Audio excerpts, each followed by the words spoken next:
What is up, everybody? Welcome to the Burndown YouTube channel. Today's video is a review of this. This is the Atoto F7 SE, and then this is the model number in particular. I bought it off Amazon. I want to say the cost was like 180 bucks, and that's because this has a backup camera with it. You can get it actually cheaper without the backup camera, but this install was done in a motorhome. We're actually in the motorhome right now. It's a 1972 Winnebago. I call it Twinnebago. We're 22 feet long, and I started shopping for backup cameras on Amazon, went down the rabbit hole, and next thing you know, I ended up with the multimedia entertainment system. So I picked this one. There was a ton and a half of these, right? So there was this one, there was another brand I was looking at too, but bang for buck value, this kind of seemed a bit better, and I bet the other one would be similar to what this thing does, you know, for the most part. So I'm not a crazy like audiophile guy. I mainly needed this for the backup camera, and then I wired it so that I can just hit the button and see behind me while I'm driving, because you'll notice that that's all you get to see, and that's like way far from the driver's seat.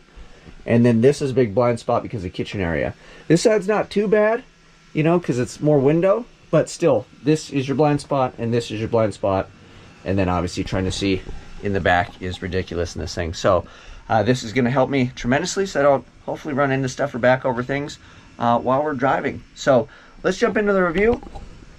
This is the install that I did on it. It's double DIN. If you were going to install this in anything, I would say you probably need the universal install.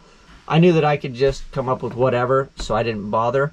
It does come with the mounting brackets, which is funny because that's how these are secured. So you have to secure these somehow, and they secure on this side and then they screw into the unit on the back. So in a normal application, I have no idea how this would work. This thing's metal with like a foam insert, so I made the little bezel to kind of hide it, because I just had these in there initially, but when you screw it down tight, the foam, you can see some of this foam and stuff here, kind of puffed out and it looked goofier on the edge. So I did this just to kind of finish the thing off and make it kind of look like it belonged there, even though it really doesn't. It has all kinds of inputs. It has video outputs, subwoofer output, you know, all your speaker outputs, all that stuff. And it seems to function pretty well.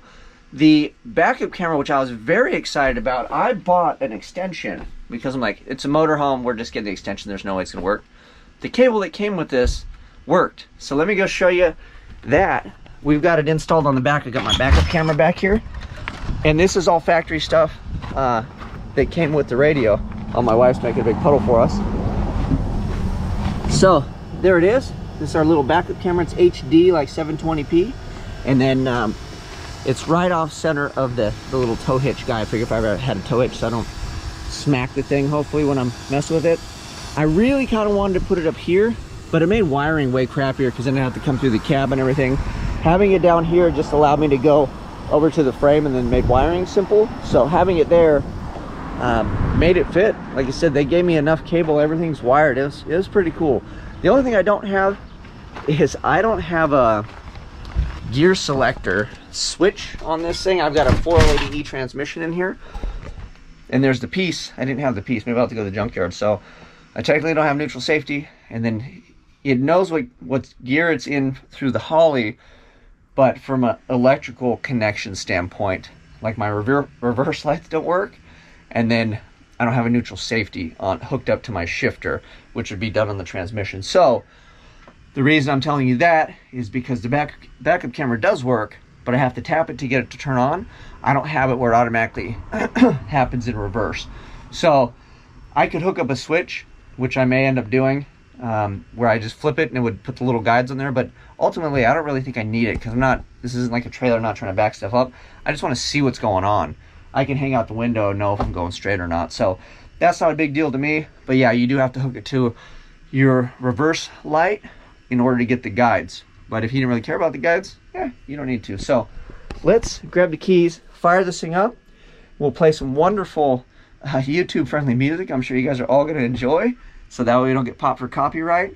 And we'll kind of go over what I like about this thing, and then kind of the features, you know, what I think it is kind of lacking a bit. So I changed my boot logo to Chevy, but they have a bunch of different ones you can pick, and you can put wallpaper and all that stuff on it. This is one thing that's a little odd, is it fires up right to whatever input I think is live. So Okay, well, I had it on radio last, right? So now it's on radio. I had the volume all the way down, but this thing would just fire off wherever you left it. So that's kind of, I mean, I guess that's how the radio works, right? In a car, but it'll fire up wherever you left it. So if you push the home button, we've got, see, it's all touchscreen. It seems to work fairly well. You know, you have your EQ, you can put where you want everything to go. I got some Seren Vegas HED series on either side, and then I put a little 8-inch Rockville subwoofer down there. So yeah, then you go to your EQ, you got all your different bands and stuff. I like to EQ all my stuff myself, so that's cool. And then again, in settings, there's a bunch of different things. You know, you can do your camera settings, Bluetooth, radio, audio EQ. The cool thing too that I liked on this is you can do the subwoofer out, and then you can filter it, subwoofer level, all that stuff. So that's pretty cool. This is your Apple CarPlay and all that stuff. We'll get into that in a bit, but to enable it, you have to plug your phone in. So I just kind of tuck this dude here. So if I plug my phone in, it'll automatically go to Apple CarPlay. That seemed to work fine. It'll also do the what is it, the GPS stuff on your phone, so Waze and all that. So that's kind of handy. So you can plug your phone in, and then it'll talk to you through like your speakers, and it'll show you the map over here. So that's cool. And it does Android CarPlay or Android Play or whatever. I'm an Apple guy, so I mean, ultimately it does all the stuff that I wanted to do. And then here is, so if I went to settings and then camera, it yells at you and then bam, fires it off. So that's live right now. That's behind me. We're a bit low, you know, you can see the dirt, but I can see the field of view and all that stuff's pretty good. So it's a little funky though when you drive to watch the screen go by. Like it's kind of, it throws you off, but it's cool. I already used it. And then if you want to go back, you just go to home. So other than that, we can pop this little dude in and put some wonderful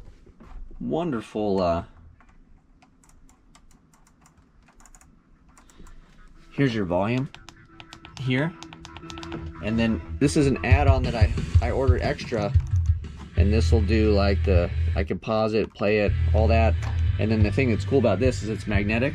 I think the base is magnetic, and then this has metal on it, so I could just find a spot if I want to stick it or double side stick tape this. So I got this so I don't have to lean over so far, but this is extra and it doesn't really come with it, but I thought it was pretty cool. So then, like I said, I don't have to reach over and do anything. But let's see.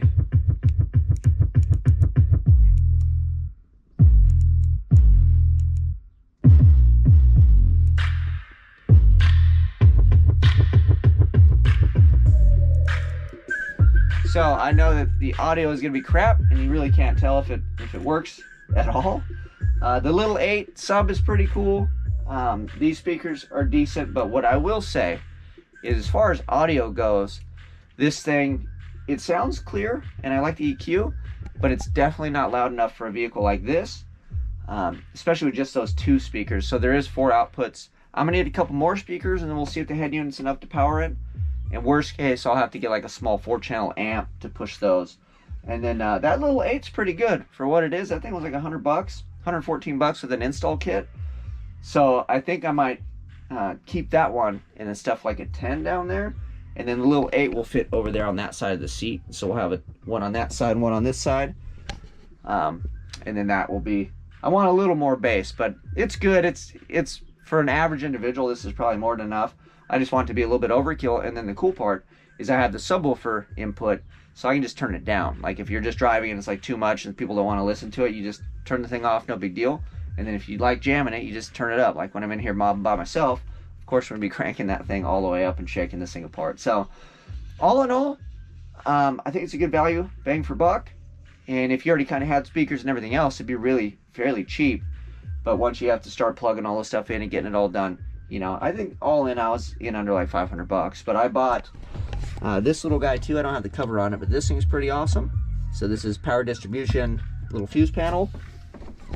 Yeah, sorry, my wiring down there is terrible. I know, you can let me know in the comment section how horrible it is. But that thing is cool because all my 12-volt stuff now I can power off of that. And then I ran a bus bar underneath so we had to pull like main power to this fuse panel, and then I had to power everything off of that. So it was a bit more of an install than just installing if you already had power there. So all in all, I'm happy with it. Like I said, this little guy works. Before I get out of here, let me do this. So I think if I take this out, obviously it'll stop playing. But yeah, and then it goes straight to radio, which we'll turn that down so it don't get popped. But let me do this before we get out of here. Let me grab my phone, we'll plug it in, and I'll kind of show you how the Apple CarPlay stuff works. And then that's pretty much it. So that's pretty well my review on it. I think it's good for bang for buck if you're expecting like audio quality to really be there, or like loudness.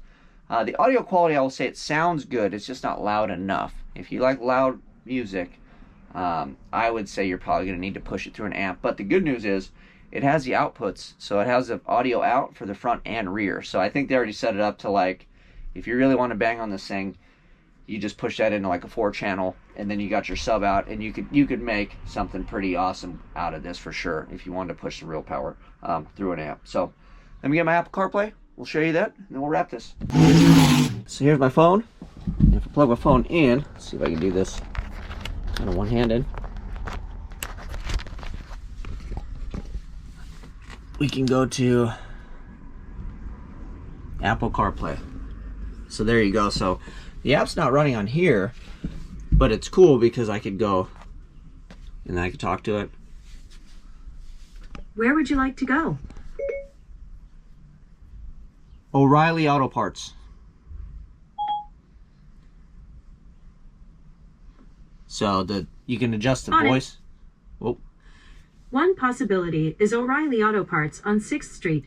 Let me know if you want to hear the whole list. So, and the cool thing is you can adjust the voice. So like if you're jamming music, how loud it talks to you, and then how loud it's telling you directions and stuff, which is an awesome feature. So like I said, there's a lot of cool stuff it does do.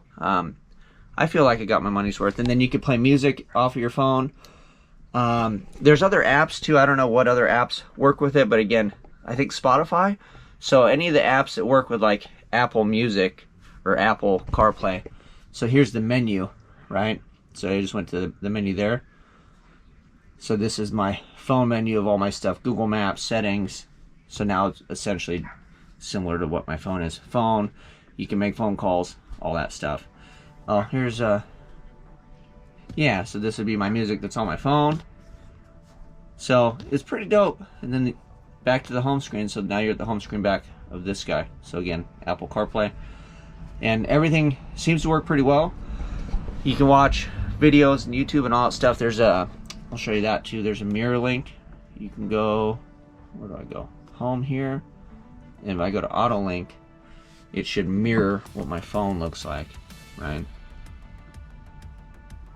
So any day now, there you go.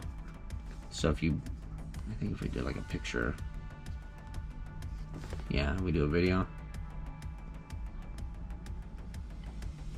Oh, I shot that video. I shot this one up and down. Let's see if I got this one. Yeah. So there's my son's video. He does stop motion. And then I shot that one, so it's just airplaying it essentially. So, and then if you have audio and everything too, it'll kick that straight over to it. So again, I think the features are there, bang for buck wise. I dig the thing. I'm gonna add some more subs to this, and then we're gonna add more speakers because I need it a bit louder. But I talked to the wife, and we're gonna keep the audio limited to here because I was gonna go gangbusters and start throwing big speakers and everywhere in the back. But apparently we're not gonna do that. So we'll do like a 10 or a 12 up here, and then I'm gonna tuck this little 8, I think, over on the side or back here or something. And then a few more component speakers, and we should be rock and roll. You guys know what to do. Let me know if you have questions. I'll answer them as best I can when I get more familiar with it. I will pin any comment that's relevant from somebody else, or if I find something out where I'm like, oh, hey, whatever, I'll pin it on here. But for now, I haven't been using this all this long. Maybe we'll do an update later if you guys are interested. But yeah, I like it. I'm happy with it. Now I won't back over my trash cans. Life's going to be good. You guys know what to do. Like, subscribe, share, click the chicken. I'm out.